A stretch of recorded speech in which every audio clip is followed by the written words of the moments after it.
Hello, everyone. We are happy to welcome you to our digital roundtable with the CEO of Nabaltec, Mr. Heckmann. My name is Christian. I'm the analyst covering the name. And we currently have a buy rating on the stock with a €25 price target. In a second, Mr. Heckmann will kick off the roundtable. He will give you a brief introduction of Nabaltec, focusing on the individual products and the markets, followed by a Q1 trading update. As a reminder, the company has released their Q1 figures at the end of last week, and the report is available on their IR website.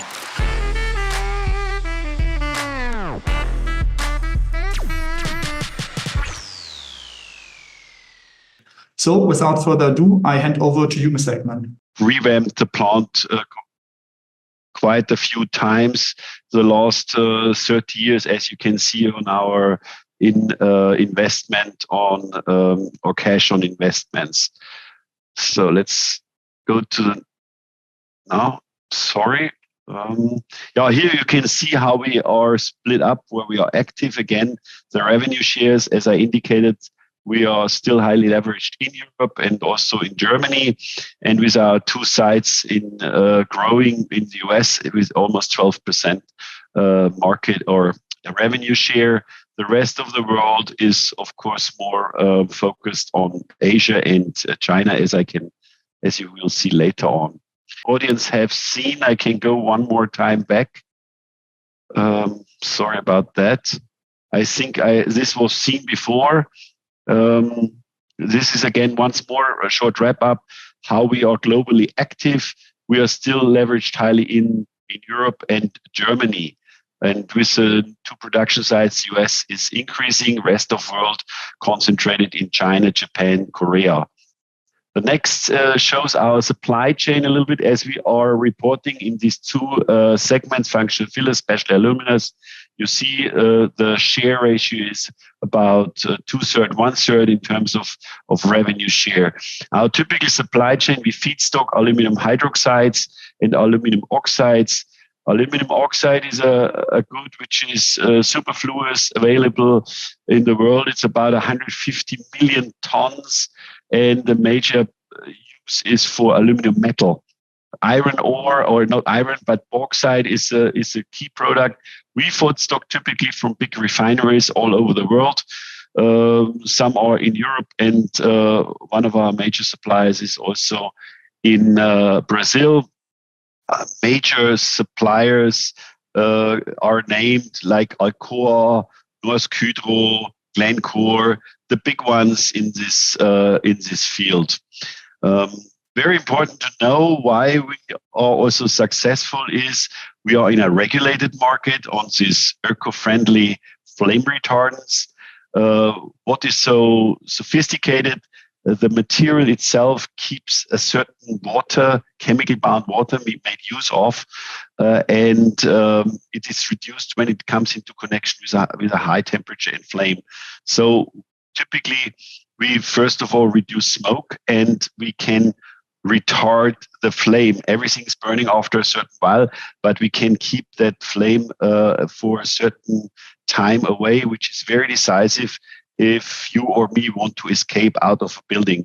And that's where the regulations kick in majorly everywhere where human beings are encapsulated in a building or in a transportation, in a bus, in a train, and so on. That's a regulated market, and where we are helping bring a certain advantage to the market. You see the capacities, just for your information. We have quite a lot of capacity in Europe as well as in the US, and the raw materials I explained to you. Same is valid for the aluminum oxide, which is a smaller segment. But here the property is a little bit different. We count on wear and tear resistancy and insulation properties, as well as high temperature resistancy, which I will later explain to you is decisive for the refractory industry. Here we focus more on production in Europe, namely here in Schwandorf in the headquarter. By the way, geographically, who doesn't know us, we are a little bit in the heart of Bavaria. 2 hours south is Munich, and 2 hours east is Prague in Czechoslovakia. We are so quite close to the former Czech border. Here now you can see our segment marker functional fillers and all the application fields. You will see the major role plays wire and cable. This counts for, I would say, 50% of this revenue. In total, it's in the total revenue of our group, it's over 36%. Cable and wire, why? Because we can produce a product to a perfect match in this cable and wire industry. So we are on the outside of the jacket and the insulation. There, high functionality has to be applied so the cable does not burn. And now you can imagine everywhere in construction, in buildings, in offices, in housing, and of course in transportation, it is highly of value if this is flame retardant and especially halogen free, so non-toxic, because the water, which I told you, the chemically bound water, is just evaporating and you have no toxic flames or fumes.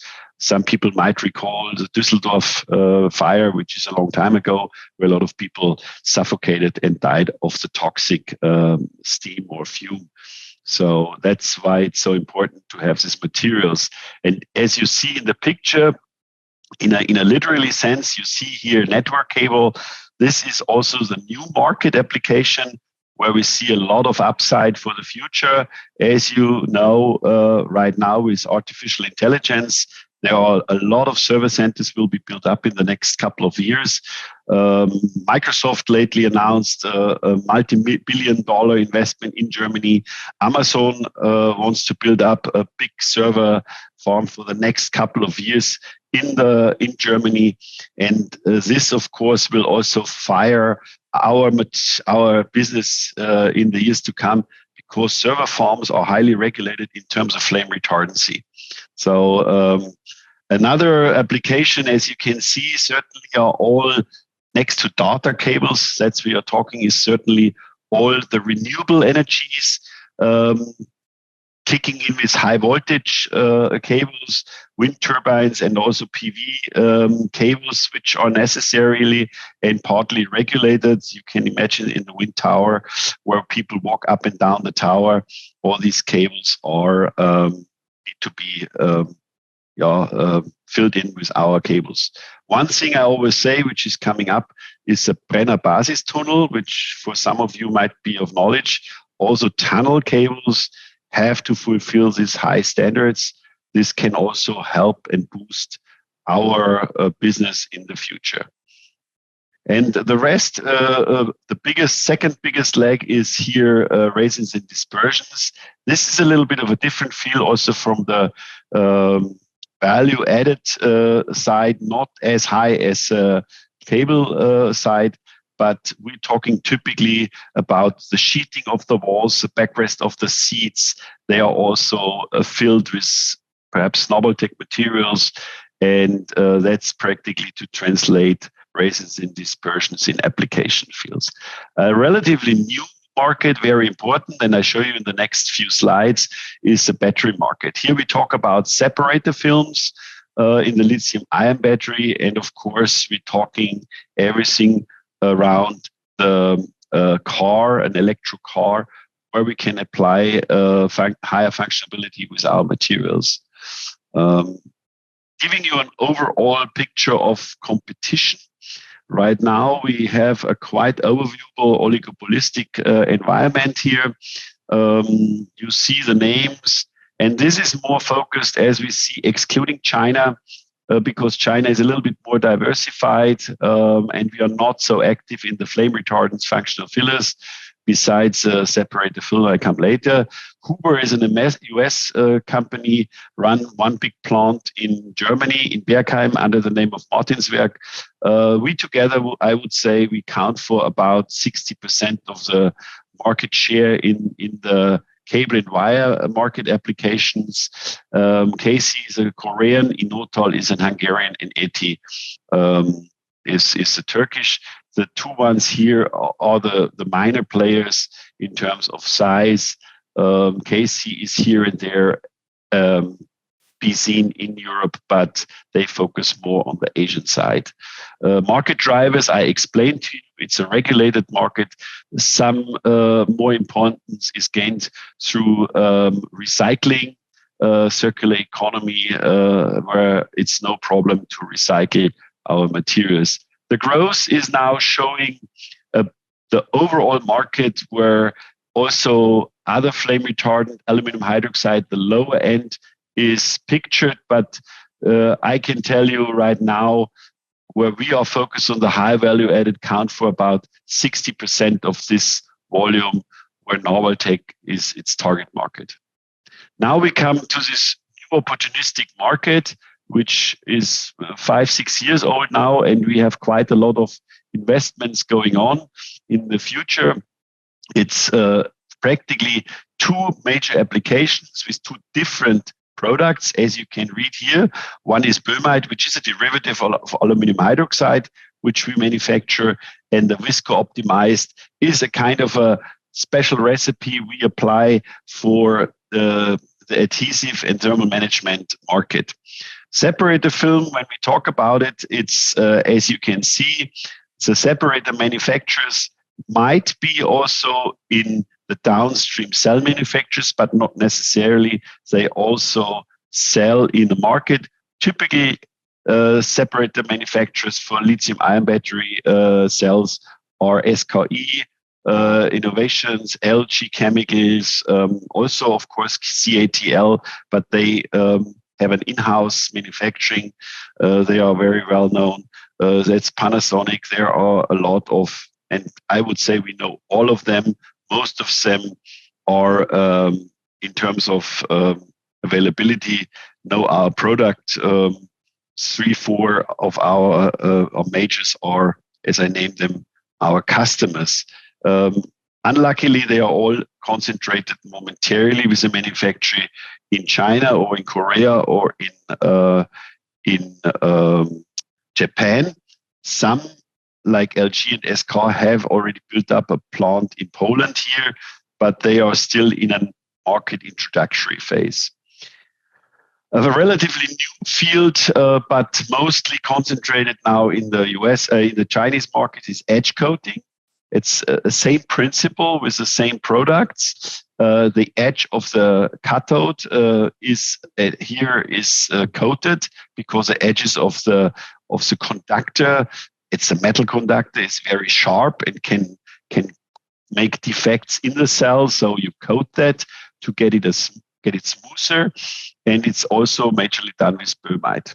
Now, before I leave that part, you see a little bit of a translation where you can calculate for yourself how much of the product can be applied, because most of the cell capacities or sold volume is expressed in gigawatt hours. We also have another translation. If you find that, we can also say the separators are sold in square meter. Typically, per square meter of sold separator, we say 4 to 6 grams are applied to. And if you calculate that on a typical size, then you come to the 56 tons per gigawatt hour, or 25 for the edge coating. What is reached with coating of the separator? Yeah, we increase the thermal stability. There are high temperatures, and the separator could create or could get defects, and the defects is a no-go, because otherwise you get a short circuit in the cell and then the whole battery starts to burn. So we can help here the batteries. The major another property you can achieve now is the thinner the coating and the thinner the separator, the better the energy density is, and this is a direct impact has on the range. So everybody wants high range. At best 1,000 miles with one battery loading. That would be the ideal case, and the industry is working on that. So the trend to this higher density and finer materials is absolutely now seen, And we have extremely accelerated development path in the last 3-4 years, where we are now already for the top end materials in the nanometers, 200 to 300 nanometers fine grades for that separate the film.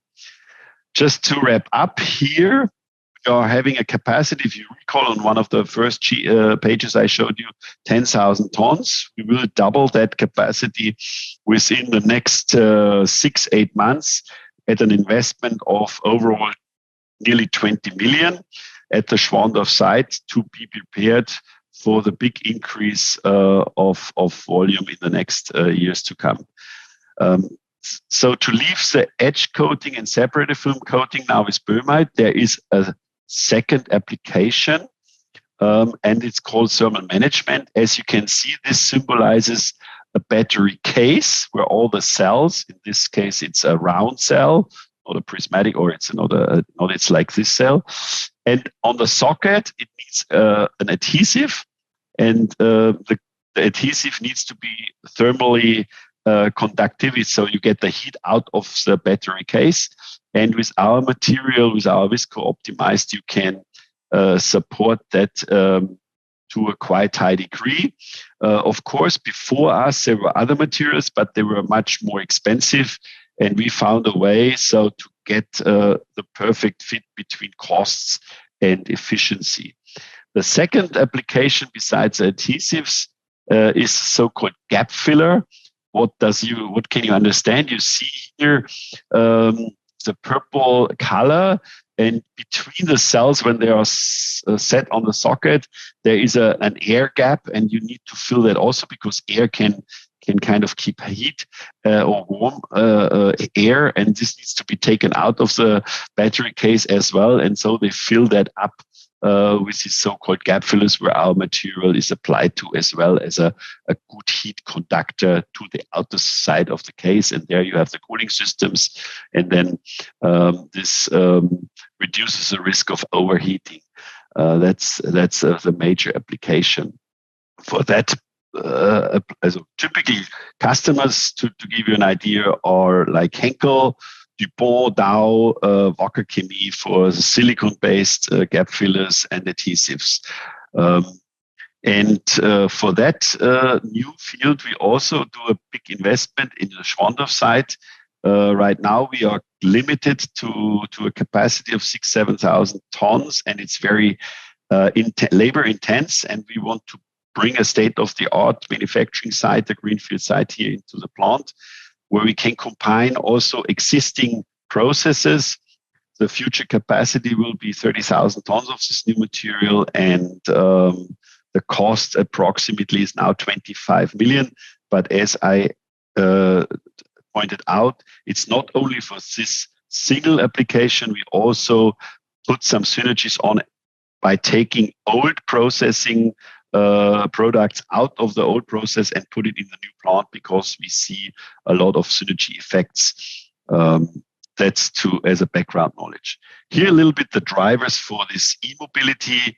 A lot of might be aware of some upsides here, but this is a development of us, especially on the boehmite side and the visco optimized. You can see the turquoise color shows a little bit of a downside. Yes, we have seen a stagnation in the market on the battery. As I commented here, China is dominant. China is extremely price sensitive, and there is a lot of competition going on. We are with our customers like SKI or LG in the Chinese market available, because we are in their recipe, and this gives us kind of a protection. But we saw a lot of pressure, and we focus now more on Japan, on Korea again, and of course on Europe in the future, and the US. This is our target markets for growth. Momentarily, we see a sideways movement. In the first quarter, we had 3.6 million euros revenue. On the visco optimized, which is a small business unit, we just want to start penetrating the market. we made 5.1, and at the moment we are at 1.8 billion for the first quarter. These figures I don't need to explain in depth. This is a source, Avicien Energy. They have quite a good overview if this is really to happen. Momentarily, the last figures I saw in 2024, the world had a battery demand of around 900 gigawatt. So that's quite a good figure for the moment being. If this upswing is coming, we will see. What it shows definitely that Europe and North America get a higher market share compared to China, but this is because of the overall growth rate here, and it highly depends on the acceptance of e-mobility, either full e-vehicles or hybrids in the future. How does this market develop if you translate it in our figures? As I said, this is Nabaltec's translation. We call the 56 and 25 tons per gigawatt. We try to do a forecast for the future. There might be a need of boehmite coated materials of about 150 to 160 million in the next years. We would have then a share, if we fully load our 20,000 tons, of 15% plus, which is, I would say, in the ballpark of reaching that. Here you see again our competition. Estone is momentarily the biggest competitor in China. Putalai and Sinocera are also Chinese companies. KC, as you might have recalled, this were before already visible, is a Korean company in South Korea. Now, leaving this segment a little bit, the smaller one is especially alumina. Has really, from application, nothing to do with the functional fillets. The synergies only come from feedstocking similar and same sources. We use, of course, the logistics. The application, the biggest one due to its properties, is the refractory market. Refractory market, what can you understand? Everywhere where in the steel industry where you have steel ovens, furnaces, you will find the inliners are with refractory materials, where our material is combined. It's still the biggest market. Second one is technical ceramics. What can you understand on technical ceramics? It can be wear and tear protection in certain mills. It can be ceramic filters. It can be also the electrical ceramic here with ignition plugs, or the high voltage insulators, which you find on the high power cords. Or what is typically here, it's a hidden part. It's a gasket in the water mixing. Everybody knows cold warm. Behind that is a typical gasket out of alumina. Here the world of competition, again, it's only concentrated on Europe because we are having here no global footprint. We are really focused on Europe because this is, in terms of the value, we can create the best market. China is too competitive and also logistic-wise not handleable in terms of the value we can reach. So the biggest producer is Almatis. It's headquartered in Europe, in Frankfurt. And second one is Alteo. Huber and us, we have a similar footprint, and Silchem is a Slovenian participant.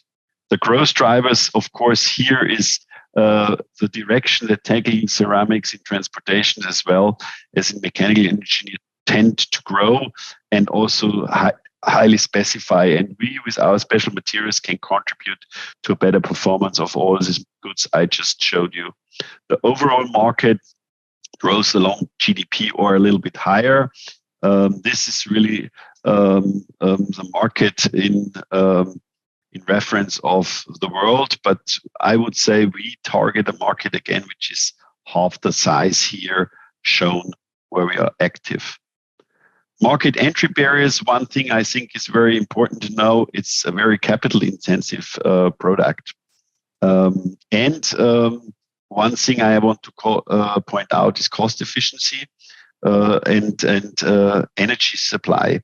Now you can say, Germany, Europe is not the best perfect place to supply or manufacture anymore due to high costs. That's in principle correct. But Schwandorf itself, where we are located, we have a waste incinerator plant here, which is just in my back, half a mile away, not even a few hundred meters away, and we are directly connected. And the power plant supplies us with steam, with electric power, gas we buy from the grid. And this is very important to know because the steam, which counts for about 60% of our energy consumption, we have a special relationship, and we produce it as an exceptional good pricing, which we normally in a normal market we cannot do that because of the economies of scale the power plant has. So that's why we are producing here and why we are also competitive in terms of an energy costly industry. Otherwise, if I look at our manufacturing sites in US, I have not addressed that. We have 2 sites in Tennessee and in Corpus Christi in Texas. Texas is well known for cheap gas, and we can see the gas is 1/3 of the gas what we pay here. So in US, we produce out of gas also our own steam, but at prices of 1/3, you can be competitive compared to the Schwandorf site. But in Europe, you will not get gas at that price, and therefore, to make steam out of gas is not very favorable. Other people, our competitors, have to do that, and that's why I think in the long run they have an issue here. The rest is, I think, self-explanatory. I didn't need to know you that we have a high technical know-how and expertise in the market. Otherwise, you cannot survive. 2 more minutes, Mr. Sand here, or Christian, 2 more minutes, because we started a little bit late. A few things on the development here. As you can see, we had a steady growth rate, not as much as 21, 22. This upswing is definitely related to extreme price increases. You remember after Corona, then here came the crisis with the war, with shortage in gas and the inflation. And we had within this period a price increase of over 30% within a 3-year period. I can tell you today, now it's leveling off again. We are going sideways momentarily. We have a decrease of pricing of about 3 to 4% in average.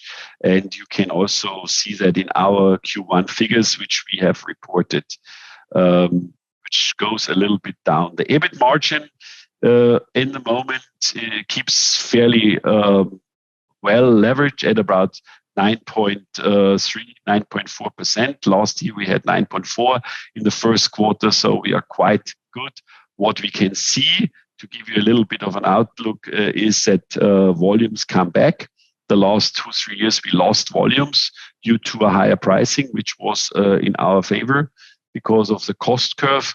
And now we can see that some of the cost curves come down, some of the energy elements, and we can, because the market shows now also in the second quarter an upswing in terms of volume, is at least stabilizing on a higher level. I wouldn't speak now from a breakthrough, but because the visibility is still not given for the next 6-7 months, but it gives you a certain perspective and optimism. Operating cash flow is quite strong. Free cash flow kicked in at 2.5 million here last year, the free cash flow. But you have to understand, we had quite the downside here. There were certain effects on the margins, and also of course we had a very strong 2021 to 22. We could not catch up with the operating cash flow. But I would say for the next year to come, we see a little bit of an improvement here. This is the key figures on the momentary situation. we are a little bit down. As I said, this is more price driven. Last year in Q1, we had still a little bit of a price increase we could make, not volumes. That's why we are lagging behind in both segments. Especially aluminiums were hit much faster with almost 10% compared to the functional fillers. As you recall, application here is more diversified. The specialty aluminas are still more linked to steel and more cyclical market margin. EBIT and EBIT margin kicked in were quite strong, again, even with the reduced revenue. So I would say the overall picture, what I can give you, I would drop out now the balance sheet. If you have questions, we can certainly continue here. Our forecast, we confirm our forecast for this year grows in a little bit higher than last year. We are still cautious because of the visibility.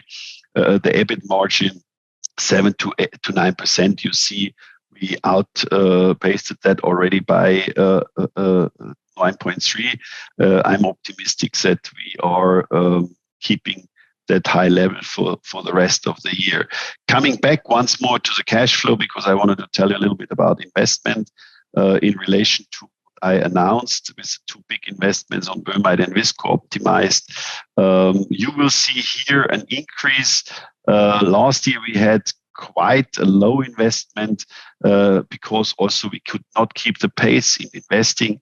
Just to give you a short, brief summary, we will this year approximately have a cash flow activity on investments of approximately 30 million. This will be going on next year, or 20 and 30 million next year, 20 million, and in 2026, 15 million. So we have a cash outflow on investments for about 65 million. Major projects are the boehmite double capacity, the visco optimized, where we integrate some old processes, and at about 10 million, I have not addressed that, the revamping of our calcining kilns, which we have to do to secure the supply for the future. We have 2 big kilns in the plant, which are now aged, and we need to revamp them totally. That's just to give you a little bit an overview of our cash investments. In terms of free cash flow, I think, as you see from the balance sheet, we have quite a good cash position momentarily. We are net debt free or zero or even higher here. But I think also in the next months and years to come, with a strong operating cash flow, we should keep a high level of free cash flow in the future, and so we can maintain our net debt ratio at a good level. I would say that's now enough, a little bit over time, but now I hand over to Christian for the questions. Thank you. Sure. Thank you, Mr. Heckmann. As a reminder, if you have questions, you can either raise your hand or put it straight into the Q&A section. We already received quite a few questions in the chat, so I will just start reading those out. The first one is on the topic: how are you ensuring to not have excess capacity in times of slowing and EV demand? Good question. We certainly, at a certain time, you have to do the investments. We started fairly early with boehmite investment. I'm positive, convinced that 26, 27, we will see not only an incremental upswing, but we see a so-called I'll see in English, Sprungfix. It will be jumping because due to the fact that we have quite a few ramp-ups of cell manufacturing here in Europe and also in the US. One of our customers told us already that they will start to fill up their capacities, their idle capacities in Europe for the needs in the US. SK and LG have, for example, erected cell manufacturing capacities in the US, in Georgia and North Carolina, so in the Tennessee area, where they will import the separators from Europe. This is one reason. On the other side, there is also a new plant being erected in Canada from Asahi Kasei, a Japanese consortium. Plus, there are two undergoing separator manufacturing sites in Hungary. Of course, the e-vehicle market has to come back. That's a crucial thing. It's not in our hand, but I think there's still a positive way that this e-vehicle market will show a success path.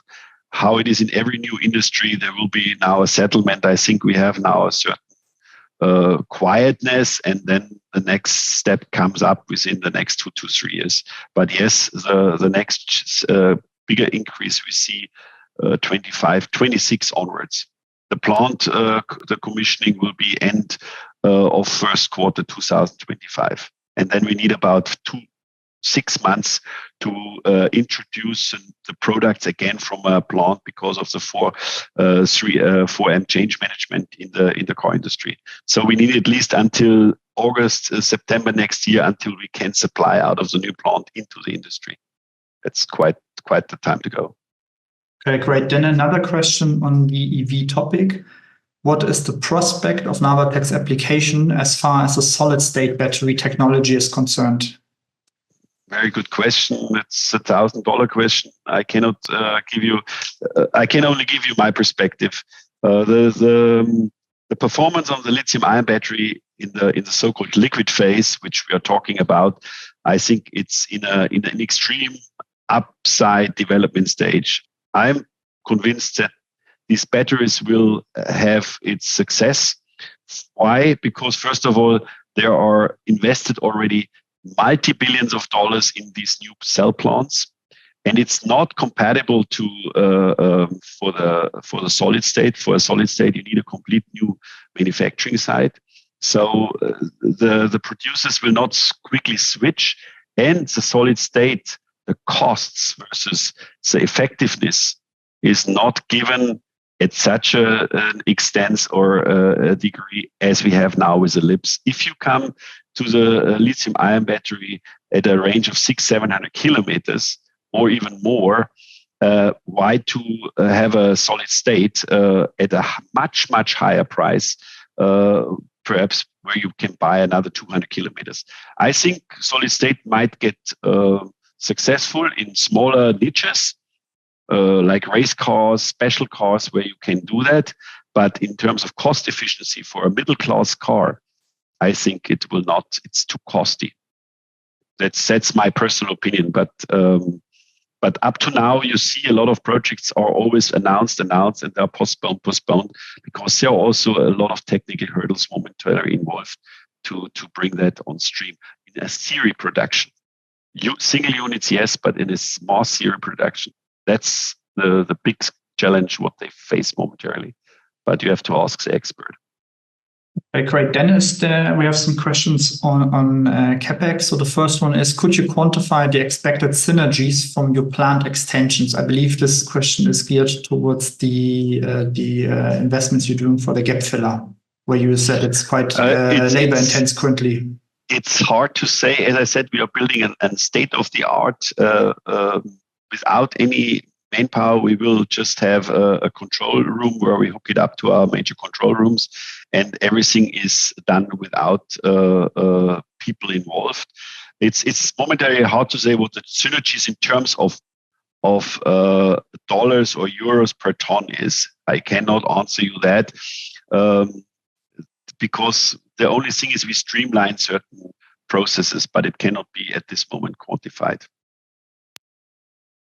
Okay, another one on CapEx. What is your expected return on invested capital or payback time on the mentioned 65 million gross investment?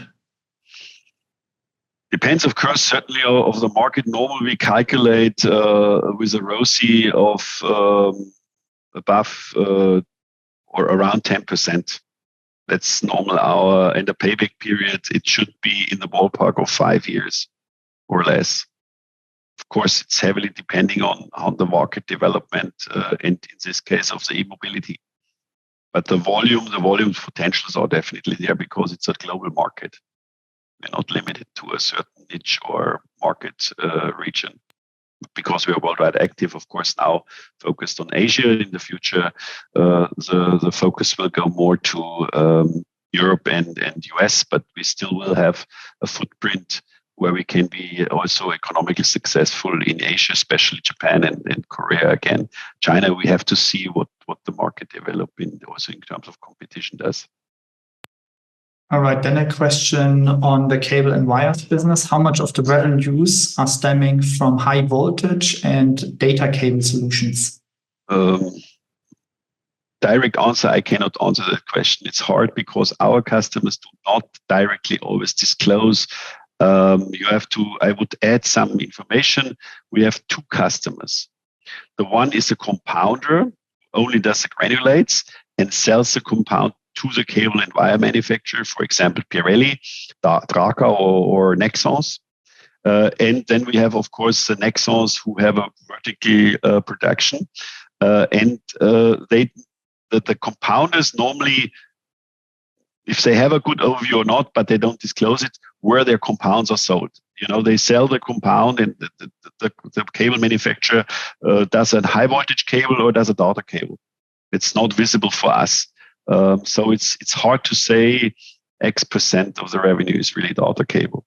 The only way I can recommend always, if you look at Nexans who are publishing their figures and also their segments, there you can see where the drivers are, and then you can assume, okay, this drives also our market. And Nexans, of course, also lays a certain stress in the next years for these data communication cables, but also high voltage. But a clear figure, no, not possible for us momentarily. Okay, great. Then another question on the flame retardancy business. What are the competing products for aluminum hydroxide? Yeah, majorly they are halogenated, but they are highly under ban to certain ways. And the other part is the phosphorus, the phosphor-based materials, which are also called halogen-free as minerals. But phosphor chemistry is critical in terms of how to process it. It's highly poisonous. It's in terms of labor protection. It's dangerous because it's highly explosive. Phosphor normally, now you can say it burns on the cigarette lighter. That's also a phosphoric, but it takes the oxygen out of the flame. That's why it also is a flame retardant. And it's very costly. So in terms of a cost efficiency, aluminum hydroxide is the perfect match, and that's why it's also such a high voluminous market, as I've shown you, for over 1 million tons, where we are in a 600,000, 700,000 ton market worldwide. And Nabaltec produces about 120,000 tons. Okay, great. Then a question on the US part of the business. Can you share some insights on the US development? And what are you seeing in terms of demand, for example, for data centers there? Yeah, we have the split. Nashtec's products in Corpus Christi, Texas, are only producing for the cable and wire market, so flame retardants. And this business had a strong upswing since the beginning of the year. The major pull is definitely also to the cable and wire market in data cables, which came back, which had a rebound. We have seen a slowdown last year, but now definitely Nashtec is at its capacity level. We have quite a lot to do, and we have a quite high visibility. Our books are filled up till August, September now. Trend ongoing. For Nabaltec, we are a little bit in a different environment. We are more in this resins and dispersions market, as you saw in our charts where the applications are. Here we're talking more about industries for electronic components. I just visited our biggest customer. They do molding compounds, typically motor for cases and so on, electrical cases, little parts which they apply. In terms of value add, it's on the lower end. We wanted to penetrate the market with this manufacturing side in Nabaltec because we want to have a round-up portfolio. Who is our biggest competitors here? They offer the whole product portfolio. We could only offer with Nashtec the cable and wire market, but not the complete package. That was one motivator. Of course, this market is much more fragmented, very conservative in switching, and that is what we had a lot of problems at the beginning. Corona, you name it, you could not access the market. It took a really long time. Now we slowly gain momentum at the Nabaltec side, and I see our first target is now to get cash positive. We have not yet the cash break-even curve reached, but I'm convinced in the next months to come and up to next year that we have made the turnaround. Nashtec is a different story here. We are fitting into our strategy of a 2 EBIT margin. Great. Then a question on the first quarter. The margin in the first quarter was above the top end of the guidance range for 2024. Where do you see current trading, and is there room for narrowing the guidance to the upper end? We have to see what the next Q2 will bring, and then we have a better visibility, and then we certainly can talk about that. Right. And a different question also on numbers. Do you have a midterm guidance or a midterm ambition? We left it again because we used to have one. The only thing what I can tell you, and I did this also, if you add all the volumes up we have in the moment existing, plus in the terms of a certain price structure, Nabaltec certainly can grow organically up to 280 to 300 million or above if we fill up the capacity. That's no secret, I can tell you, but we have not a midterm guidance momentarily. Then 2 questions on input prices. First one, how are you hedging against aluminum price increases? We have typically contracts which are in place for 12 consecutive months at a fixed price or even 2 years. So we try to lock in longer. Some contracts are also based 50% fixed, 50% on an index. The index is not visible for the public market, but there are publications where we are indexed. We call that the smelter grade alumina index. It's called an API. This is the alumina price index, or an APB. We have 2 indexes, which is in the North Atlantic and in the Asian, Australian market, because one of the biggest suppliers is Australia and of course China itself. I would say 70% traded come from Australia, China, the rest from Europe. That's how the mixture is. But normally we typically have a 12 plus months fixed pricing. So we have quite a good visibility. A hedging system like you can hedge against metal, for example, LME is not given momentarily. There is no instrument. Okay, another question on gas. In your management report 2023, it is said that your contract for gas with the suppliers lasts until the end of 2024. Have you already negotiated a new contract with the suppliers? If so, what is the duration of the contract, and do you expect impacts on your margin due to higher prices from your gas supplier? It's correct. The contract runs out, expires end of the year, and this was a 5-year contract. Of course, I don't need to tell you, it was an exceptional good price. We will see as of today. We have not renegotiated. We are in the process to look out at the market. If I highly doubt that we get a 5-year contract. I think that's not possible. Maximum is 2 years to lock in, or you use the instrument to really hedge. Our contract was not a hedge product. It was really a contract with incremental prices over 5 years, so fixed prices for each year. We will see now. We calculated as of today's or the last couple of months, last 2 months, average gas price. If we lock in now for 25/6, it would give us a price increase on the top line of about our cost increase of a low 7-digit number, a very low, in terms of the today's volume. That's what I can tell you compared to the old contract. Okay, then one other question on the cash flow. The Q1 cash flow was particularly strong. What is the expectation for operating cash flow for the full year?